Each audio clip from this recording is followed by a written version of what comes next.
എല്ലാവർക്കും വിനീത നമസ്കാരം. ശ്രീമദ് ഭാഗവതം ദശമസ്കന്ധം അധ്യായം 10 ഇന്ന് ആരംഭിക്കുന്നു. ദാമം കൊണ്ട് അമ്മ ബന്ധിച്ചപ്പോൾ ദാമോദരനായി നിന്ന ആ ഹരിയുടെ കഥ തുടരുന്നു. നളകൂപര മണിഗ്രഹന്മാരെ മോക്ഷം കൊടുക്കാൻ വേണ്ടിയിട്ട് ആ ഉരലില് കിടക്കുന്ന ദാമോദരൻ ഉരലും വലിച്ചുകൊണ്ട് പോവാണ് ആ വൃക്ഷങ്ങളുടെ അടുത്തേക്ക്. പരീക്ഷിച്ച് മഹാരാജാവ് ചോദിക്കുക, മഹർഷേ, ഈ കുബേരപുത്രന്മാരെ ഈ ശ്രീനാരദ മഹർഷി ശപിക്കാൻ എന്താ കാരണം? ക്രോധത്തിന്റെ കണിക പോലും ഇല്ലാത്ത ഈ നാരദ മഹർഷിക്ക് കൂടി ഇത്രയും ക്രോധം വരാൻ എന്തൊരു തെറ്റാ അവര് ചെയ്തത് ചോദിച്ചപ്പോ ശ്രീ ശുക മഹർഷി പറയുന്നു, മഹാരാജൻ, വൈശ്രവണന്റെ പുത്രന്മാരും മഹാദേവന്റെ കിങ്കരന്മാരും ദേവപ്രധാനികളുമായ ആ നളകൂപര മണിഗ്രീവന്മാര് അവര് അഹങ്കാരമത്തന്മാരായിട്ട്, അഹങ്കാരം കൊണ്ട് മത്തന്മാരായി പോരാ, മദ്യപാന മത്തന്മാരുമായി. ഒരിക്കല്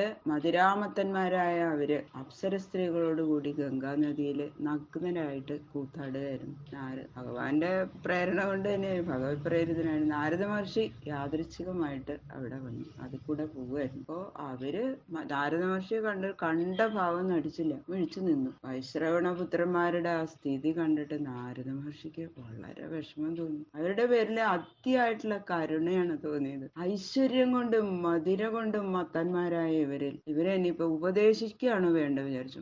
ഉപദേശിച്ചിട്ട് ഇപ്പൊ കാര്യമില്ല, മനസ്സിലായി, ഇപ്പൊ ഫലിക്കില്ല ആ ഉപദേശം. ശാപം കൊണ്ട് മാത്രമേ ഇവരെ നന്നാക്കാൻ സാധിക്കുള്ളൂ എന്ന് വിചാരിച്ചിട്ട് കരുണാർദ്ര ചിത്തനായ നാരദ മഹർഷി ഇങ്ങനെ അവരെ അനുഗ്രഹിക്കാൻ വേണ്ടിയിട്ട് ഇങ്ങനെ ശപിച്ചു. തമോ ഗുണം വർദ്ധിച്ചു മരവിച്ചു പോയ നിങ്ങൾ രണ്ടുപേരും മരങ്ങളായിട്ട് ഭവിക്കട്ടെ. 100 കൊല്ലം അങ്ങനെ മരങ്ങളായിട്ട് നിന്നിട്ട് സകല ദുഃഖങ്ങളും സഹിച്ച് പാപശാന്തി വരും നിങ്ങൾക്ക്. അവസാനം ശ്രീകൃഷ്ണ ഭഗവാൻ തന്നെ വന്ന് നിങ്ങൾക്ക് ശാപമോക്ഷം തരും. പിന്നീട് നിങ്ങൾ കൃഷ്ണഭക്തന്മാരായിട്ട് ഭവിക്കുകയും ചെയ്യും. ഇങ്ങനെ ശപിച്ചിട്ട് നാരദ മഹർഷി പോയി. അങ്ങനെയാണ് ഈ നളകൂപുര മണിഗ്രീവന്മാര് ഗോകുലത്തിലെ മരുതുമരങ്ങളായി തീർന്നത്. അപ്പോ ഭാഗവതോത്തമനായിട്ടുള്ള നാരദ മഹർഷിയുടെ വാക്ക് സത്യാക്കണ്ടേ? ഭക്തന്റെ വാക്ക് സത്യമാക്കാൻ എപ്പോഴും ഭഗവാൻ ശ്രമിക്കും. അങ്ങനെ ശ്രീകൃഷ്ണ ഭഗവാന്റെ മുട്ടുകുത്തി ഉരല് വലിച്ചുകൊണ്ട് പുറപ്പെടുകയാണ്. ഓം നമോ ഭഗവതേ വാസുദേവായ. അഥ ശ്രീമദ് ഭാഗവത ദശമസ്കന്ധ ദശമോധ്യായ. ശുക്ലാംബരധരം വിഷ്ണും ശശിവർണം ചതുർഭുജം പ്രസന്നവദനം ധ്യായേത് സർവവിഘ്നോപശാന്തയേ. ഗുരവേ സർവലോകാനാം ഭിഷജേ ഭവരോഗിണാം നിധയേ സർവവിദ്യാനാം ദക്ഷിണാമൂർത്തയേ നമഃ. പീതാംബരം കരവിരാജിത ശംഖചക്രകൗമോദഗീ സരസിജം കരുണാസമുദ്രം രാധാസഹായം അതിസുന്ദരമന്ദഹാസം പാതാലയേശമനിശം ഹൃദി ഭാവയാമി. ശ്രീ ഗുരുവായൂരപ്പ ശരണം. കോമളം കൂജയൻ വേണും ശ്യാമളോയം കുമാരക വേദവേദ്യം പരം ബ്രഹ്മ ഭാസതാം പുരതോ മമ. കഥാമയും ഭാഗവതാഭിധാനാം ഹരേ തനും തേ ചരിതൈ ത്വദീയൈ യഥാമതി ത്വൽപരിതോഷകാമസ്തൗമി പ്രസീദ അച്യുത മാരുതേശ. മൂകം കരോതി വാചാലം പങ്കും ലംഘയതേ ഗിരിം യൽകൃപാതമഹം വന്ദേ പരമാനന്ദമാധവം. ഗംഗണപതയേ നമഃ. സംസരസ്വത്यै നമഃ. ഗുരുഭ്യോ നമഃ. ഓം നമോ ഭഗവതേ വാസുദേവായ. ഓം നമോ ഭഗവതേ വാസുദേവായ.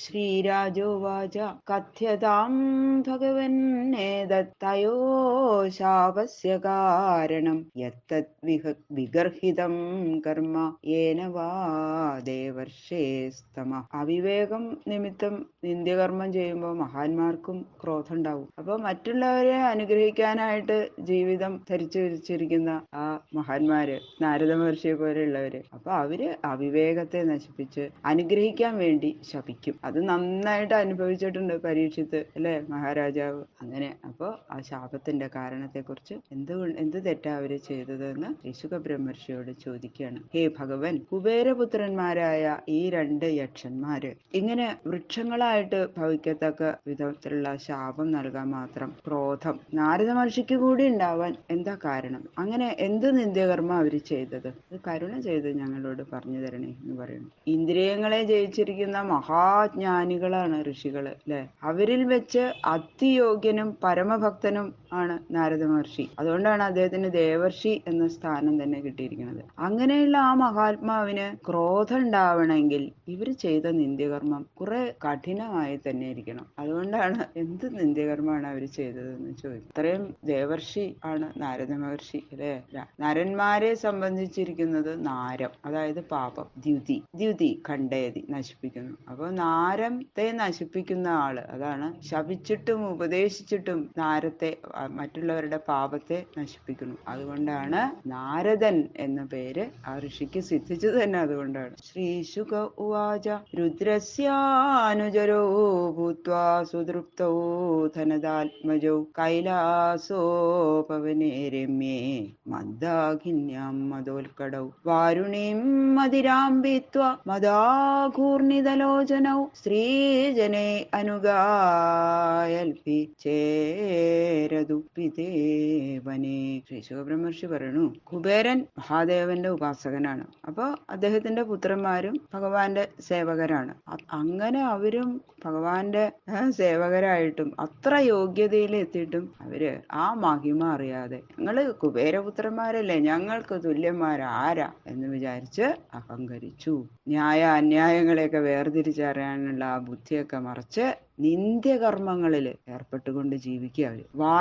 വരുണ നിർമ്മിതമായതുകൊണ്ട് വാരുണി എന്ന് സുപ്രസിദ്ധമായിരിക്കുന്ന ആ മദ്യം രണ്ടുപേരും നല്ലോണം അങ്ങോട്ട് സേവിച്ചു. എന്നിട്ട് ഈശ്വര സേവയ്ക്ക് ഉചിതമായ ഗംഗാതീരത്തില്, ഈശ്വര സേവയ്ക്കാണ് അത്, അല്ലെ? ഗംഗയില് കുളിച്ചാ പാപം തീരുക. അങ്ങനെയുള്ള അവര് ആ മദ്യം കുടിച്ച് മതോന്മത്തരായിട്ട് ആ പരമേശ്വര സാന്നിധ്യമുള്ള കൈലാസ പർവ്വതത്തിന്റെ സമീപത്തിലുള്ള പൂങ്കാവില് മതോന്മത്തരായിട്ട് സ്ത്രീജനങ്ങളോടുകൂടി ചേർന്ന് പാട്ട് പാടിക്കൊണ്ട് ഇങ്ങനെ സഞ്ചരിക്കുക. നഗ്നരായിട്ടാണ് അവരുടെ നടപ്പ്. അന്തപ്രവിശ്യ ഗംഗായ അംഭോജവനരാജിനി ചിക്രീഡതോ യുവതിഭി ഗജൗവ ഹരേണുഭി. അന്ധക്കരണ ശുദ്ധിയോടും ഭക്തിയോടും കൂടി ഈശ്വര സേവ ചെയ്യേണ്ട സ്ഥാനത്ത് ആ സ്ത്രീകളോടുകൂടി ചേർന്ന് മദ്യപാനം ചെയ്തു എന്ന് മുമ്പ് പറഞ്ഞുല്ലോ. ഗംഗയിൽ ഇറങ്ങിയിട്ടും ചെയ്യാൻ പാടില്ലാത്തത് ചെയ്തു എന്നാണ് കാണിക്കുന്നത്. ആ താമര പൂക്കള് നിരനിരയായിട്ട് വികസിച്ചു നിൽക്കുന്ന ഗംഗാനദിയില് പിടിയാനകളോടുകൂടി 2 കൊമ്പനാനകൾ ഇറങ്ങി കളിക്കുന്നത് പോലെ സ്ത്രീകളോടുകൂടി ചേർന്ന് ഈ 2 യക്ഷന്മാരങ്ങനെ കളിക്കുകയാണ്. ഗംഗയില് പ്രവേശിച്ചാൽ ആ പുണ്യജലത്തില് 13 കാര്യങ്ങൾ ചെയ്യാൻ പാടില്ല. ശൗചം ആചമനം ചെയ്വ നിർമാല്യം മലകർഷണം തൈല സമ്മർദ്ദനം ക്രീഡാം പ്രതിഗ്രഹമധോരതിം അന്യതീർത്ഥാഭിലാഷശ്ച അന്യതീർത്ഥ പ്രശംസനം വസ്ത്രത്യാഗം തഥാഘാതം സംഹാരം ചെയ്വ വർജയേൽ എന്ന് പത്മപുരാണത്തിൽ പറഞ്ഞിട്ടുണ്ട്. 13 കാര്യങ്ങൾ. അതിലൊന്നാണ് രതി. അതുകൊണ്ട് സ്ത്രീകളോടുകൂടി ചേർന്ന് ഗംഗയിൽ പ്രവേശിച്ചതും നിന്ദ്യം തന്നെയാണ്. നിർമാല്യം, അതായത് തലയിൽ ചൂടിയ പൂമാല നദീജലത്തിലിടുക, അതാണല്ലോ നിർമാല്യം എന്ന് പറഞ്ഞാൽ. മലകർഷണം, ആ ശരീരത്തിലെ തളി തേച്ച് ജലത്തിലാക്കുക, അതും പാടില്ല. തൈല സമ്മർദ്ദനം, എണ്ണ തേച്ച് കുളിക്കാൻ പാടില്ല. സ്ത്രീകളോട് ചേർന്നുള്ള കടി പാടില്ല. ഗംഗയിൽ നിന്നുകൊണ്ട് ദാനം സ്വീകരിക്കാൻ പാടില്ല. വസ്ത്രമില്ലാതെ കുളിക്കാൻ പാടില്ല. ആഘാതം, കൈയടിക്കുക, ഇതൊന്നും ചെയ്യാൻ പാടില്ല. അപ്പൊ ഇതൊക്കെ ചെയ്തു അവര്. യദൃച്ഛയാജദേവർഷി ഭഗവാൻ തത്ര കൗരവ അപശ്യൻ നാരദോ ദേവോ ക്ഷീപാണോ സമബുദ്ധ്യത. ഇവിടെ ഭഗവാൻ നാരദ മഹർഷി, അതാണ് ഭഗവാൻ എന്നാ പറഞ്ഞിരിക്കുന്നത്. എതിർച്ചയാ വന്നു, യാദൃച്ഛികമായിട്ട് അവിടെ വന്നു. അപ്പോഴാണ് ദേവന്മാരാണ് ഇവര്. ഗംഗാജലത്തിൽ കണ്ടു. കാളില് കുടിച്ചിങ്ങനെ മതിച്ചവരാണെന്ന് നല്ലോണം മനസ്സിലായി നാരദ മഹർഷിക്ക്. ദേവർഷി ആയതുകൊണ്ട് ദേവയോനി വിശേഷന്മാരായിരിക്കുന്ന ഇവരെ കണ്ട് പല സൽക്കാര്യങ്ങളും സാധിക്കേണ്ടതുണ്ട്. സൽപ്രവൃത്തി ചെയ്യേണ്ടവരാണ് ഇവര്. ഇങ്ങനെ നശിച്ചാൽ ലോകത്തിന് വളരെ ദോഷമാണെന്നും നല്ലോണം മനസ്സിലായി. വല്ലാത്ത വിഷമം തോന്നി നാരദ മഹർഷിക്ക്. ബാക്കിയുള്ള ശ്ലോകം ശ്ലോകങ്ങള് നാളെ നോക്കാം. സർവത്ര ഗോവിന്ദനാമ സങ്കീർത്തനം ഗോവിന്ദ ഗോവിന്ദ.